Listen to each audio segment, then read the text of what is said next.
नमस्कार। पहले चरण के मतदान के बाद से कम मतदान के आंकड़ों को लेकर के चर्चा हो रही है। उसका कई तरह से विश्लेषण हो रहा है और कई तरह के निष्कर्ष निकाले जा रहे हैं। जो पारंपरिक विश्लेषण होता है, जो ट्रेडिशनल थ्योरी है पॉलिटिक्स की और इलेक्टोरल पॉलिटिक्स की, उसके हिसाब से कम मतदान को हमेशा इनकम्बेंट के लिए अच्छा माना जाता है। इनकम्बेंट मतलब जो सत्ता में है, जो पद पर है, जो जिसकी सरकार है या जो सांसद है या विधायक है, उसके लिए अच्छा माना जाता है कम पोलिंग। तो अगर ट्रेडिशनल हिसाब से जो पारंपरिक क्लासिकल थ्योरी है पॉलिटिकल पॉलिटिक्स की, इलेक्टोरल पॉलिटिक्स की, अगर उसके हिसाब से व्याख्या करें तो 4% कम वोटिंग होने का फायदा सत्तारूढ़ दल को मिलना चाहिए है, यानी भारतीय जनता पार्टी को मिलना चाहिए। ये एक पारंपरिक धारणा है। पिछली बार 2019 में इन सीटों पर पहला फेज, पिछली बार 2019 में पहला फेज 91 सीटों का था, इस बार 102 सीट का है और इन 102 सीटों में से 49 सीटें बीजेपी और उसके सहयोगी पार्टी एनडीए के पास थी। तो पिछली बार इन सीटों पर 70% के करीब पोल हुआ था और इस बार 66% के करीब हुआ है, तो 4% वोट कम हुआ है।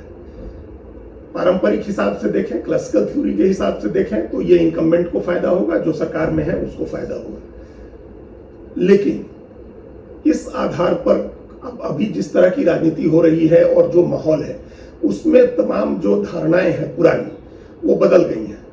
उनके आधार पर आकलन नहीं किया जा सकता है। कई नए फैक्टर ऐड हुए हैं और नरेंद्र मोदी जिस तरह से प्रचार करते हैं बतौर प्रधानमंत्री भी, जब वो प्रधानमंत्री पद के दावेदार के तौर पर लड़ रहे थे 2014 में, उसी तरह से आज भी प्रचार करते हैं। जितनी बड़ी मशीनरी खड़ी की है भारतीय जनता पार्टी ने पिछले 10 साल में, वो रिमार्केबल है, हिस्टोरिकल है। जो आरएसएस की ताकत है वो अपनी जगह है।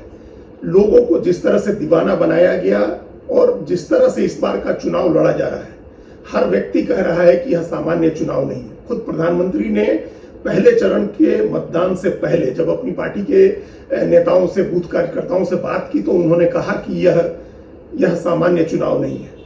उन्होंने जोश भरा अपने कार्यकर्ताओं में, नेताओं में कि वो निकले, मतदान करें और मतदान कराएं। प्रधानमंत्री ने तो यहां तक कहा, लोगों से अपील करते हुए वोटिंग के दिन 5 भाषाओं में ट्वीट भी किया उन्होंने कि लोग जाएं, वोट करें, चाहे जिसको वोट करें, लेकिन वोट करने लोग निकलें। राहुल गांधी ने भी जो संदेश जारी किया चुनाव से, मतदान से पहले, उसमें भी उन्होंने कहा कि यह सामान्य चुनाव नहीं है। तो जब इतना असामान्य चुनाव है, असाधारण चुनाव है, सब हर आदमी इसको इतना अहम मान रहा है, प्रधानमंत्री और बीजेपी कह रही है कि 2047 तक विकसित भारत बनाने के लिए, एक भारत श्रेष्ठ भारत बनाने के लिए यह चुनाव बहुत अहम है और इस चुनाव में 400 सीटें दिलानी है एनडीए को, बीजेपी को 370 सीटें दिलानी है। जब एक तरफ से ये माहौल है और दूसरी तरफ ये प्रचार है कि अगर बीजेपी जीती तो संविधान और आरक्षण और लोकतंत्र सब खतरे में आएंगे, इसके बावजूद मतदान का प्रतिशत कम हो गया। इसलिए इसकी व्याख्या सिर्फ ट्रेडिशनल थ्योरी के आधार पर नहीं की जा सकती है।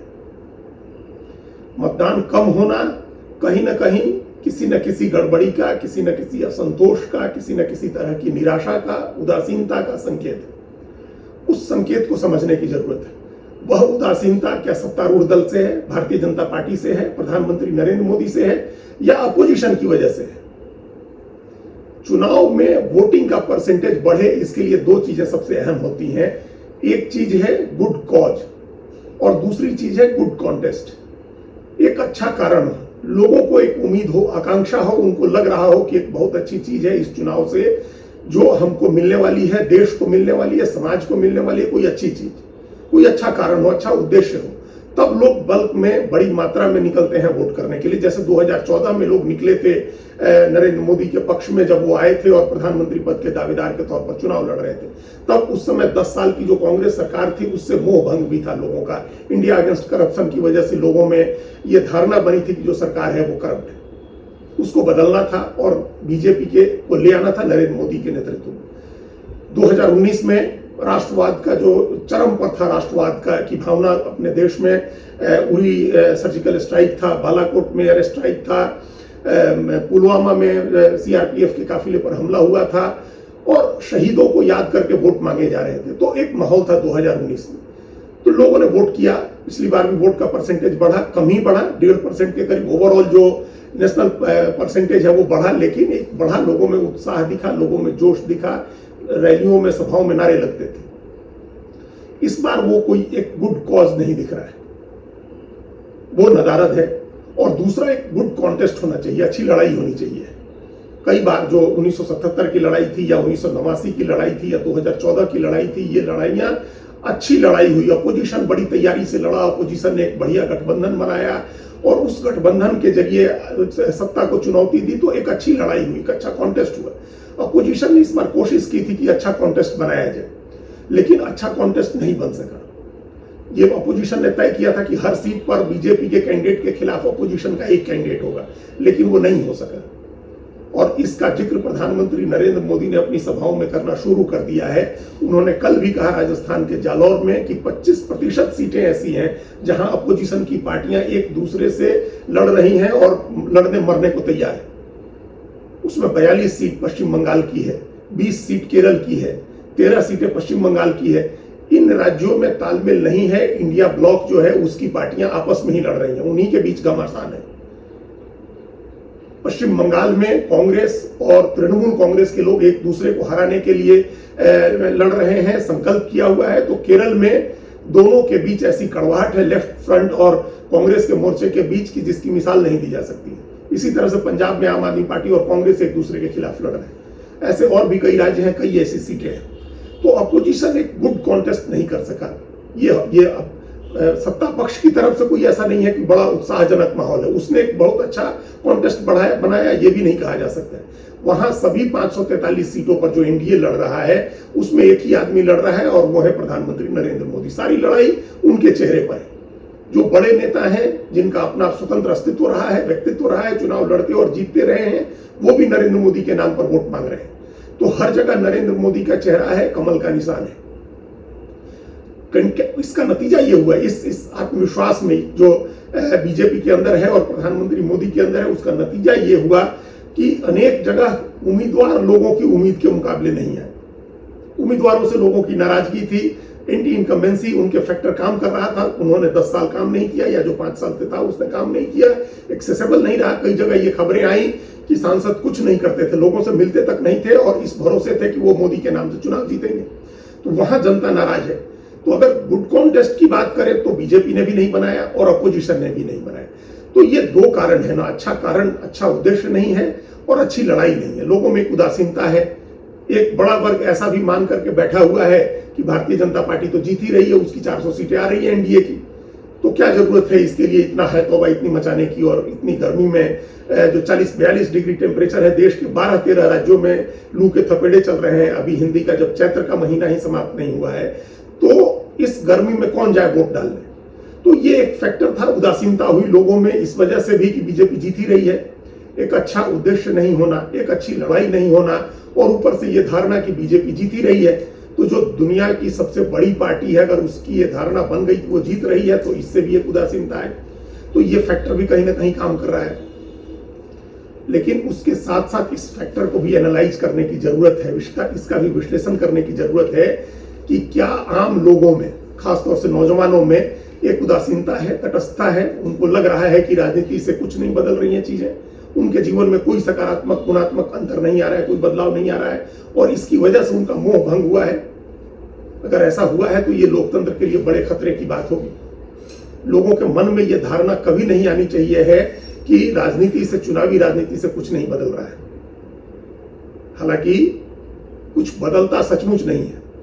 और बरसों पहले, दशकों पहले दुनिया के सबसे महानतम व्यंगकारों में से मार्क ट्वेन ने कहा था कि अगर राजनीति से कुछ बदलता हो, अगर हमारे वोट से कुछ बदलता होता, तो वो कभी हमको वोट नहीं डालने देते। ये बात जनता के दिमाग में नहीं बैठनी चाहिए है कि हमारे वोट से कुछ नहीं बदलता है। ये इस बात को सिर्फ अभी पहले चरण के वोटिंग पैटर्न से समझने की जरूरत नहीं है। देश के जो नौजवान हैं, 18-19 साल जिनकी उम्र है, और जो आज इस बार पहली बार वोट डालते, उसमें से सिर्फ 38% लोगों ने अपने को, 38% युवाओं ने, किशोरों ने अपने को बतौर वोटर पंजीकृत कराया है, रजिस्टर कराया है। वो वोटर ही नहीं बने, उन्होंने अपना वोटर कार्ड ही नहीं बनाया, मतदाता सूची में अपना नाम ही दर्ज नहीं कराया।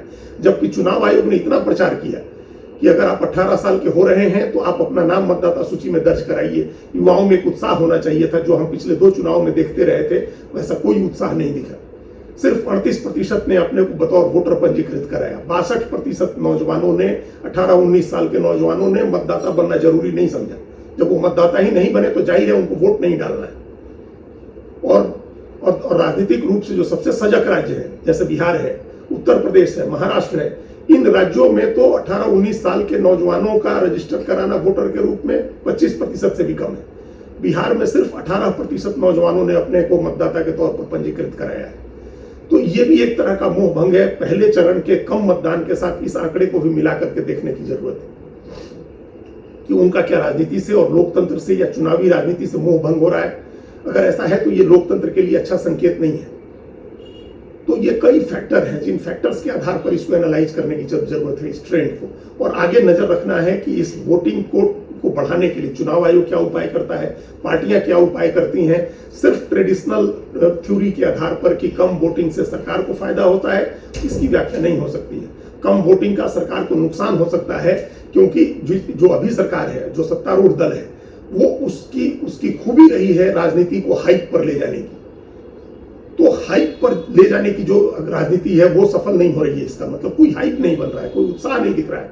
और जो पहला चरण था वो 7 चरणों में से सबसे बड़ा चरण था, 102 सीटें थी इसमें। अब इसके बाद 3 अंकों वाला कोई चरण नहीं है। तो इसमें इस तरह का लोगों ने, और अभी गर्मी और बढ़ने वाली है आगे, तो आगे क्या होता है उसके हिसाब से अगर हाइप नहीं बनती है तो एक तरह का एक मोह भंग भी होगा, एक निराशा भी होगी। उसको भी एनालाइज करने की जरूरत है। उम्मीदवारों से मोह भंग हो, सरकार से हो, लोगों ने ये मान लिया हो कि जो भारतीय जनता पार्टी के घोषणा पत्र से दिखा कि जैसे चल रहा है वैसे यथास्थिति स्थिति चलनी है, और अपोजिशन का जो अपील है वो काम नहीं कर रही हो। कई जगह, कई राज्यों से ये भी रिपोर्ट मिली है कि कोई नेशनल इशू नहीं है इस समय प्ले में, और बिल्कुल स्थानीय स्तर पर, लोकल लेवल पर चुनाव हो रहा है, जातियों के आधार पर चुनाव हो रहा है। जातियां अपनी अपनी जाति के लोगों को वोट दे रही है। पहली प्राथमिकता उनकी ये है कि उनकी जाति का उम्मीदवार है कि नहीं। और ये बात बिहार में यादवों के लिए सही है, तो कुशवाहा भी इसी तरह से वोट कर रहे हैं, कुर्मी, कोयली दोनों इसी तरह से वोट कर रहे हैं, यादव इसी तरह से वोट कर रहे हैं, भूमियार और राजपूत भी इसी तरह से वोट कर रहे हैं। राजस्थान में जाट, गुजर और मीणा भी इसी तरह से वोट कर रहे हैं। उत्तर प्रदेश में भी जाट और यादव और दूसरी तमाम जातियों का वोटिंग पैटर्न इसी तरह का है। झारखंड में तो अभी पोलिंग शुरू नहीं हुई है, लेकिन जो शुरुआती रिपोर्ट है वो ये है कि कास्ट, अलग अलग जातियां अलग अलग कारणों से नाराज हैं या किसी पार्टी के समर्थन में। तो ये जाति का ट्रेंड भी समझने की जरूरत है कि एक ग्रैंड नैरेटिव नहीं होने का, एक बड़ा मुद्दा नहीं होने की वजह से भी तो कहीं मतदान कम नहीं हो रहा है, या उसका असर तो नतीजों पर नहीं होगा। ये पहले चरण ने क्या जो वोटिंग पैटर्न है उसने दिलचस्पी बढ़ा दी है इस बार के चुनाव में। अन्यथा पहले तो लग रहा था कि एक तरफा चुनाव है, अब ऐसा नहीं लग रहा है। धन्यवाद।